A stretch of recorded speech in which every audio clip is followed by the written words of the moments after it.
میرے بھائیوں، کئی دنوں سے روزوں کے موضوع پہ گفتگو ہو رہی ہے اور آج بھی ہمارا یہی موضوع رہے گا۔ رمضان کے روزے فرض ہیں، اس میں کوئی شک و شبہ نہیں ہے، اور اس بارے میں تفصیل سے گفتگو گزشتہ درس میں ہو چکی ہے۔ لیکن سوال یہ پیدا ہوتا ہے کہ رمضان کے روزے کب شروع ہوتے ہیں؟ رمضان کے روزے میرے بھائی تب شروع ہوں گے جب رمضان کا مہینہ شروع ہوگا۔ اب یہاں سوال یہ پیدا ہوگا کہ کیسے ہم طے کریں گے کہ رمضان کا مہینہ شروع ہو چکا ہے؟ اس بارے میں میرے بھائیو شریعت نے دو طریقے بتائے ہیں۔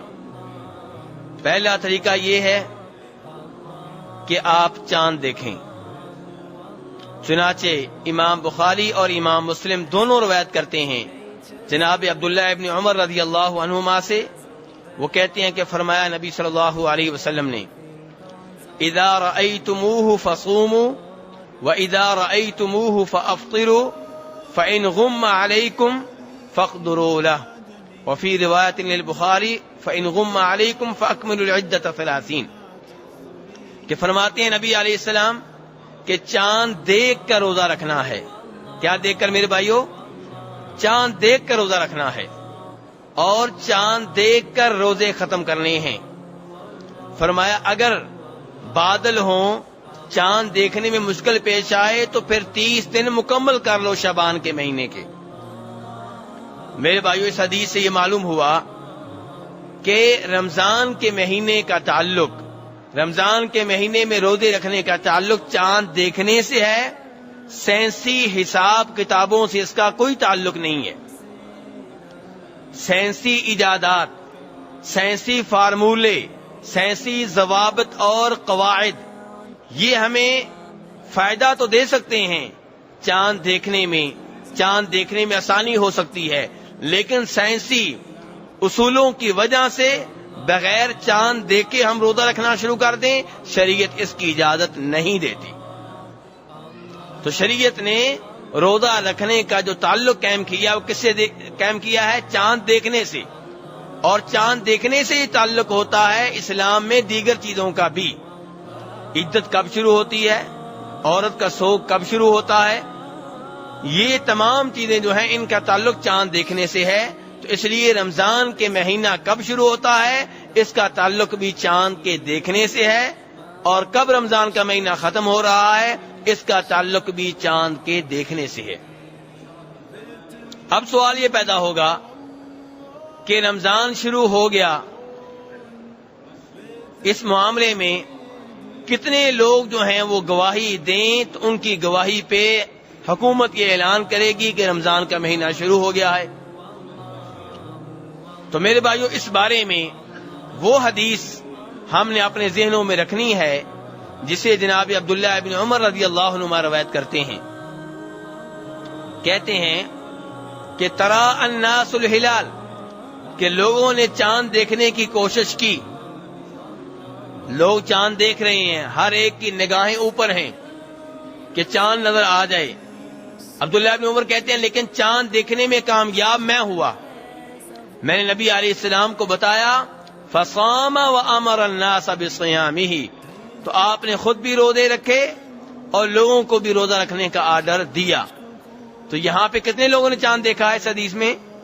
ایک آدمی نے۔ تو ایک آدمی با اعتماد، بھروسے کے قابل، جھوٹ بولنے سے اجتناب کرنے والا، جس کی عادات اچھی ہوں، اگر وہ بتا دے کہ میں نے چاند دیکھ لیا ہے تو اس کی گواہی معتبر ہوگی، اور اس کی بنیاد پہ حکومت اعلان کرے گی کہ رمضان کا مہینہ شروع ہو چکا ہے۔ اب میرے بھائیو جب روزے ختم ہوں گے ان کے عید کا چاند، تو وہاں پہ ایک گواہی کافی نہیں ہے، وہاں کم از کم 2 آدمی جو قابل اعتماد ہوں، قابل بھروسہ ہوں، وہ گواہی دیں کہ ہم نے چاند دیکھ لیا ہے، تب جا کے فیصلہ ہوگا کہ اب رمضان کا مہینہ ختم ہو چکا ہے۔ اور یہ اس شکل میں ہے جب رمضان کے دن کتنے ہوں؟ 29۔ اگر 30 پورے ہو گئے ہیں تو چاند نظر آئے یا نظر نہ آئے، رمضان کا مہینہ مکمل ہو گیا۔ ایسے ہی شعبان کے دن جب 30 مکمل ہو جائیں تب چاند نظر آئے یا نہ آئے، شعبان کا مہینہ مکمل ہو گیا، کیونکہ اسلامی مہینہ صرف 30 دنوں کے اوپر مشتمل ہوتا ہے، 30 سے زائد نہیں ہوتا۔ 30 سے ایک دن کم تو ہو سکتا ہے، 30 سے زائد نہیں ہوتا۔ تو میرے بھائیو، اب سوال یہ پیدا ہوتا ہے کہ چاند ایک ملک میں نظر آ گیا، اب کیا ساری دنیا کو اس ملک کے مطابق روزے رکھنا ہوں گے، یا ہر ملک کے لوگوں نے اپنا الگ الگ چاند دیکھنا ہے؟ اس بارے میں اسلام کیا کہتا ہے؟ میرے بھائیو، اس بارے میں علماء کرام میں کافی اختلاف ہے۔ 3 طرح کی آراء پائی جاتی ہیں، 3 طرح کے خیالات موجود ہیں۔ کافی سارے علماء کرام کا یہ کہنا ہے کہ جب دنیا میں کہیں بھی رمضان کا چاند نظر آ گیا تو ساری دنیا کے مسلمانوں کو روزے رکھنا ہوں گے، اور علماء کرام کی ایک جماعت کا کہنا ہے کہ جب ایک ملک میں چاند نظر آ گیا، ایک جگہ، ایک شہر میں، ایک صوبے میں چاند نظر آ گیا، تو اس صوبے کے اوپر جس کی حکومت ہے، اس کی حکومت جہاں جہاں تک ہے وہاں وہاں کے لوگوں کو چاہیے کہ وہ رمضان کے روزے رکھیں، یعنی کہ ایک حکومت کے نیچے رہنے والے تمام لوگوں کو اس چاند کے مطابق روزے رکھنا ہوں گے۔ علماء کرام کی تیسری جماعت کا یہ کہنا ہے کہ مطلع کا اعتبار ہے کہ جس علاقے کے لوگوں کا چاند ایک ہی وقت میں نظر آتا ہے، اس علاقے کے لوگوں کو چاہیے کہ جب ان میں سے کسی جگہ بھی چاند نظر آ جائے تو وہ روزہ رکھیں گے۔ مثلا اگر یہ طے ہو جائے کئی سالوں کے تجربے سے کہ ہندوستان اور پاکستان کا چاند ایک ہی وقت نظر آتا ہے، تو اب پاکستان میں چاند نظر آ گیا تو انڈیا والے لوگوں کو بھی روزے رکھنا ہوں گے، انڈیا میں چاند نظر آ گیا تو پاکستان کے لوگوں کو بھی روزے رکھنا ہوں گے، کیونکہ مطلع ایک ہے، یعنی کہ ان کا چاند ایک ہی وقت میں طلوع ہوتا ہے، ایک ہی وقت میں ایک ہی دن نظر آتا ہے۔ یہ آخری رائے کافی بہتر محسوس ہوتی ہے، اور اسی کے اوپر عمل کرنا بہتر رہے گا، اور اس کی دلیل ایک حدیث سے بھی ملتی ہے۔ اس حدیث کو امام ابو داؤد رحمہ اللہ نے روایت کیا ہے، اور اس حدیث کو بیان کرنے والے قریب ہیں، جناب عبداللہ ابن عباس کے غلام۔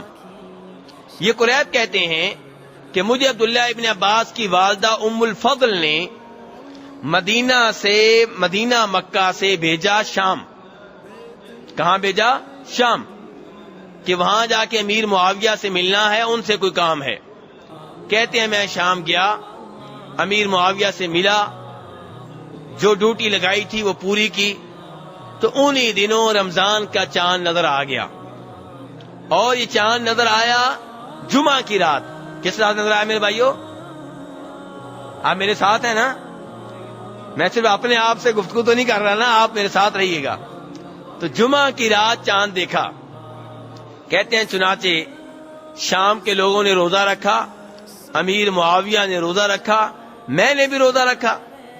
کہتے ہیں جب میں مدینہ مکہ پہنچا، عبداللہ ابن عباس سے ملاقات ہوئی، تو انہوں نے مجھ سے سفر کے بارے میں پوچھا، وہاں لوگوں کے حال احوال معلوم کیے، اور پھر یہ پوچھا کہ تم لوگوں نے کب رمضان کا چاند دیکھا تھا؟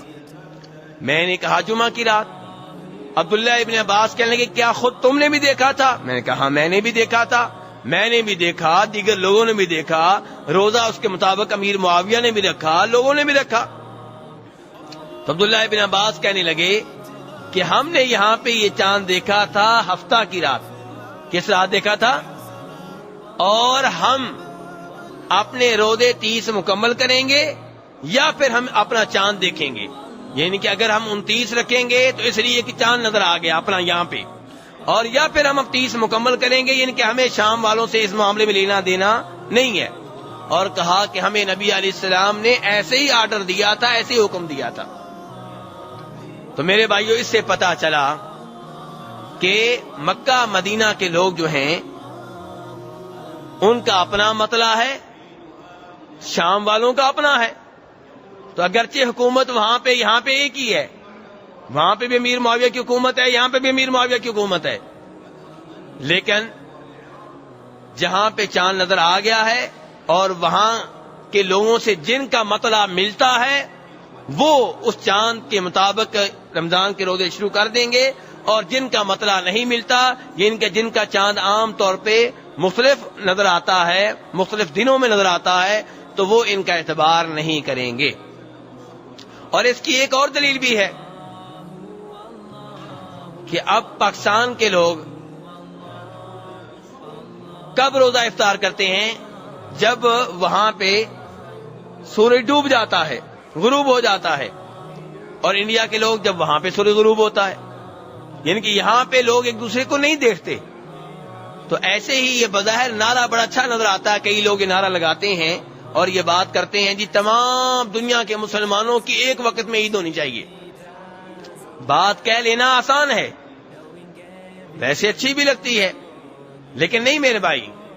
جیسے زور کی نماز کا وقت ہر ملک میں اپنا ہے، عصر کی نماز کا وقت اپنا ہے، روزہ رکھنے کا وقت سحری کا اپنا ہے، اور افطاری کا وقت اپنا ہے، ایسے ہی جہاں چاند نظر آیا ہے اور ان کا مطلع ایک ہے، وہاں کے لوگ روزہ رکھیں گے، اور جہاں چاند نظر نہیں آیا وہاں کے لوگ تب روزہ رکھیں گے جب وہاں چاند نظر آ جائے گا. اور اس میں گھبرانے کی کوئی ضرورت نہیں ہے، پریشان ہونے کی کوئی ضرورت نہیں ہے. یہ بھی اللہ کی قدرت ہے کہ 2-3 دن مسلسل دنیا میں عید رہتی ہے، مسلسل دنیا میں 2-3 دن عید رہتی ہے. لیکن افسوس تب ہوتا ہے جب ایک ہی ملک کے لوگ، ایک ہی صوبے کے لوگ مختلف دنوں میں عید کر رہے ہوں، مختلف دنوں میں روزے رکھ رہے ہوں. یہ ہے افسوس کی بات، کیونکہ جن لوگوں نے رمضان کے روزے کی ابتدا کر دی ہے ایک صوبے میں اور انہوں نے چاند دیکھ لیا ہے، تو اب باقی لوگوں کو بھی ان کے چاند دیکھنے کا اعتبار کرنا چاہیے. جب انہوں نے چاند دیکھ لیا ہے اب ان کو جھٹلا دینا، ان کو کہنا نہیں نہیں نہیں ایسے نہیں. جب چاند دیکھ لیا گیا، رمضان کا مہینہ شروع ہو گیا، اس لیے ان لوگوں کی بات کا اعتبار کرنا چاہیے، اور جن کا مطلع ایک ہے ان لوگوں کو ان کے ساتھ مل کے رمضان کے روزے شروع کرنے چاہیے اور عید منانی چاہیے. میرے بھائیو، اب رمضان کا مہینہ شروع ہو گیا اور یہاں پہ بھی الحمدللہ مغرب کے وقت سے رمضان کا مہینہ شروع ہو چکا ہے. الحمدللہ اس وقت ہم رمضان کے مہینے میں موجود ہیں. اللہ کا شکر ادا کرتے ہیں کہ اللہ نے ہمیں ایک اور رمضان پانے کی توفیق عنایت فرمائی. اب اللہ نے تو اپنا کرم کر دیا، اللہ نے تو مہربانی کر دی. اب ہم اللہ سے یہ بھی دعا کرتے ہیں کہ اللہ رمضان کے مہینے میں ہمیں عبادات کرنے کی توفیق دے، گناہوں سے محفوظ رکھے. میرے بھائیو، روزہ کب درست ہوگا، کب صحیح ہوگا؟ جب اس میں 2 چیزیں پائی جائیں، 2 شرطیں پائی جائیں. نمبر 1، روزے کی نیت کا ہونا ضروری ہے. روزے کی نیت کا ہونا ضروری ہے. جب روزے کی نیت نہیں ہوگی روزہ درست نہیں ہوگا.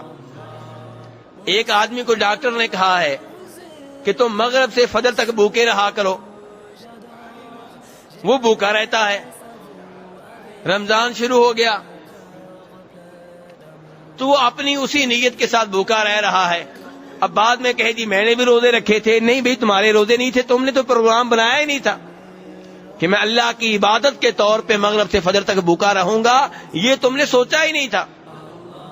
تو اس لیے نیت کا ہونا ضروری ہے. فرماتے ہیں نبی علیہ السلام، بخاری شریف کی حدیث ہے، انما الاعمال بالنیات، کہ نیک اعمال کا دار و مدار نیت کے اوپر ہے. اعمال کا دار و مدار نیت کے اوپر ہے.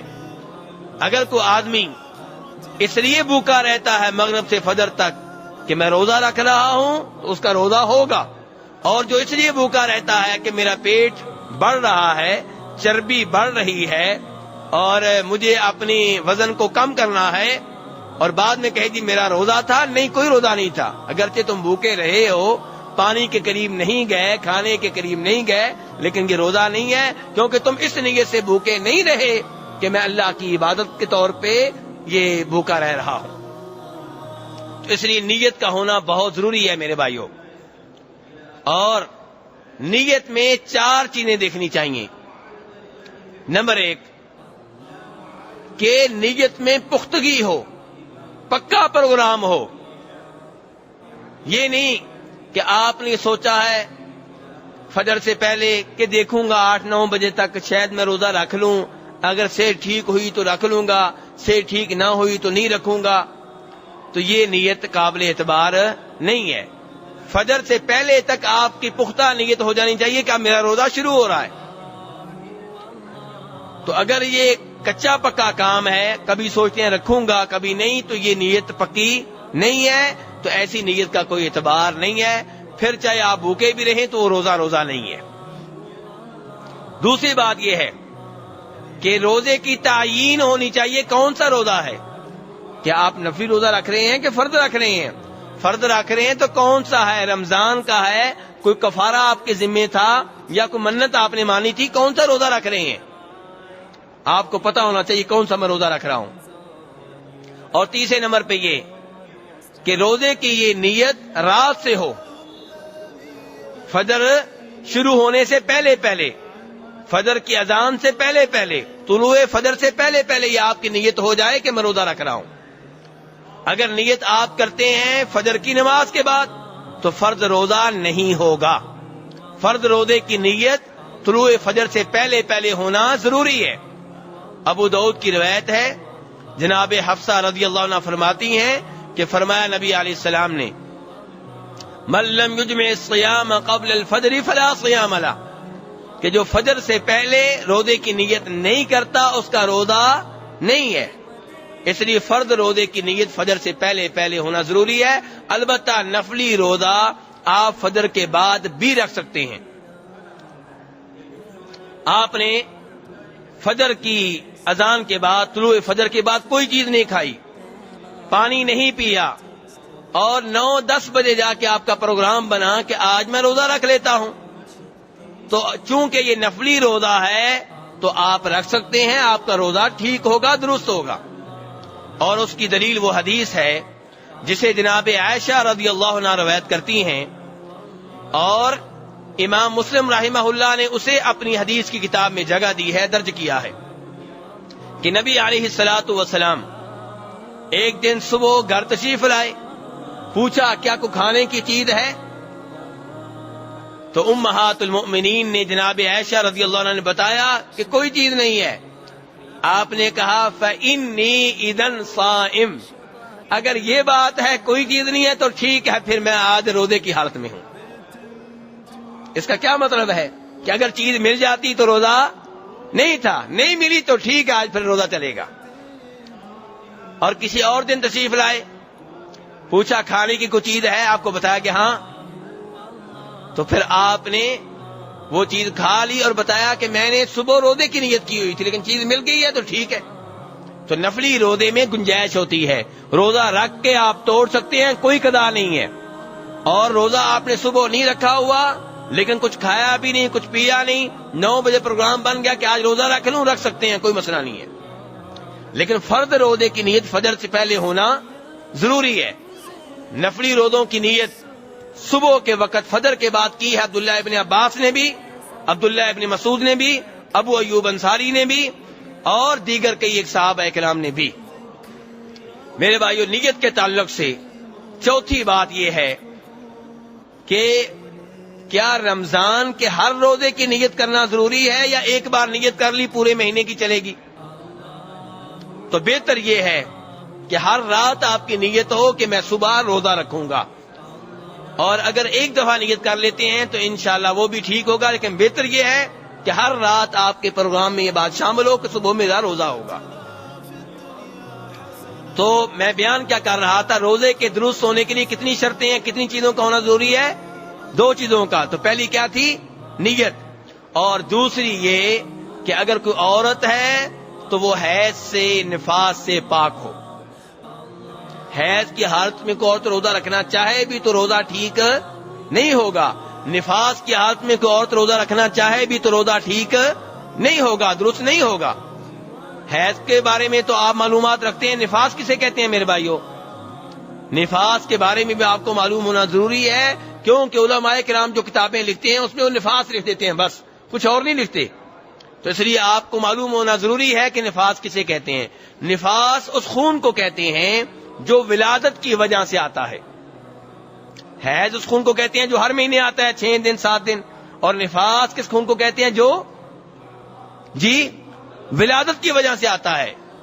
تو اگر خون کسی عورت کو آ رہا ہے حیض کا یا نفاس کا، ولادت والا خون، تو اس کا روزہ ٹھیک نہیں ہے. اور اس کی دلیل وہ حدیث ہے جسے امام مسلم نے، امام ابو داؤد نے، امام ابن ماجہ نے روایت کیا ہے. روایت کیا ہے